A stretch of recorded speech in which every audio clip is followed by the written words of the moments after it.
एक समय की बात है, एक गांव में दो किसान रहते थे। एक किसान बहुत खुश रहता था, पर दूसरा किसान अपनी किस्मत को हमेशा कोसता रहता था कि मेरी तो फसल नहीं उगती है और ना ही मुझे कमाई होती है। वो जब भी किसी को मिलता था तो अपने दुख सुनाना शुरू कर देता था। पर एक दिन उस गांव में एक विद्वान साधु आए, और जब इस किसान को पता चला कि वो साधु जो भी कहते हैं वो सच हो जाता है, तो ये तुरंत वहां जाके पहुंचा। तो उसने जाके वहां पे अपनी दुख सुनाने शुरू किए कि कैसे उसकी फसल बर्बाद हो जाती है, कैसे सूखा पड़ जाता है, या फिर कई बार तो आंधी तूफान उसकी फसल को खराब कर देते हैं।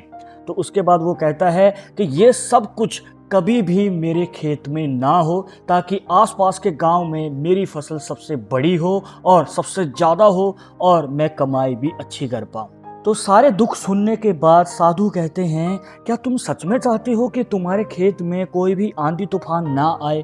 तो वो कहता है, हाँ क्यों नहीं, आप कृपया मुझे ऐसा ही वरदान दीजिए कि मेरे खेत में एक भी आंधी तूफान ना आए। और इसी दौरान दूसरा किसान भी आ जाता है। वो आके सीधा बस दर्शन करता है, और वहां पे साधु कहते हैं कि बताओ तुम्हें क्या चाहिए।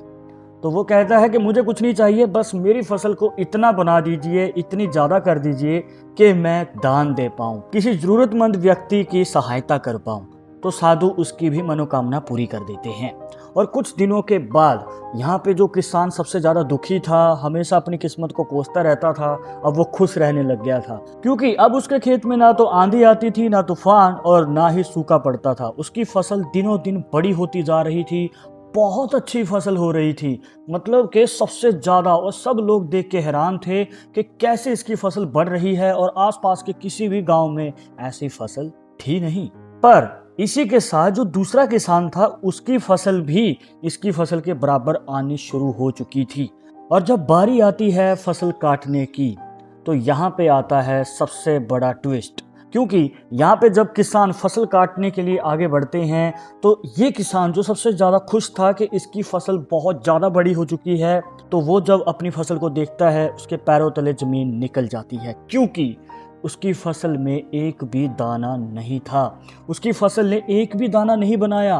और ये देखने के बाद कोई भी किसान हैरान हो जाएगा। तो इसके बाद वो बहुत ज़्यादा परेशान हो जाता है, और आसपास वो देखता है कि उसके सामने वाला जो किसान है, उसकी फसल इतनी बढ़िया बनी, उसमें दाने भी हैं, पर इसकी फसल जो सबसे ज़्यादा बड़ी थी, उसमें एक भी दाना क्यों नहीं आया था।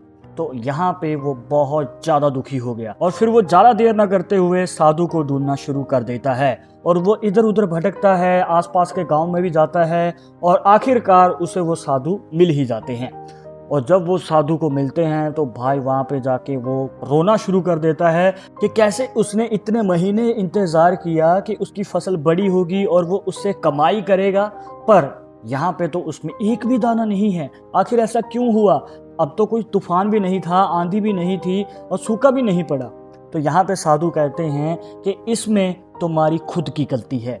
तो वो कहता है कि ऐसे कैसे हो सकता है कि मैंने तो अपनी फसल को बचाया है, फिर ऐसे कैसे हो गया कि एक भी दाना नहीं बना? तो इसके जवाब में साधु उसे कहते हैं कि तुम्हारी फसल ने संघर्ष नहीं किया है, क्योंकि जब फसल के ऊपर पानी, बारिश, धूप, तूफान, आंधी, ये सारे मौसम जब फसल सहन करती है, तब उसमें शक्ति बनती है, ऊर्जा बनती है, और तब कहीं जाकर फसल दाना बनाती है। पर तुमने तो ऐसा कुछ होने ही नहीं दिया। वहां पे तुम्हारी फसल बस बढ़ती तो चली गई, पर उसने कोई भी संघर्ष नहीं किया था, तो वो दाना नहीं बना पाई। और दूसरी तरफ जो दूसरा किसान था, उसने बस एक मांग की थी कि उसकी फसल इतनी ज़्यादा हो कि उसकी फसल से वो दान दे पाए, और ऐसा हुआ भी।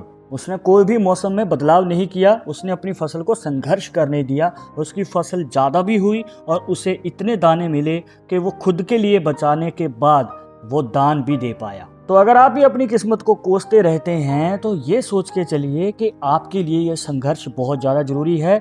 अगर आप स्ट्रगल नहीं करेंगे, तो आपको सफलता मिलने का जो स्वाद है, जो मज़ा आएगा सफलता का, वो नहीं मिल पाएगा। और सफलता से ज़्यादा आप उस स्ट्रगल को याद रखेंगे जो आपने लक्ष्य पाने के लिए की है।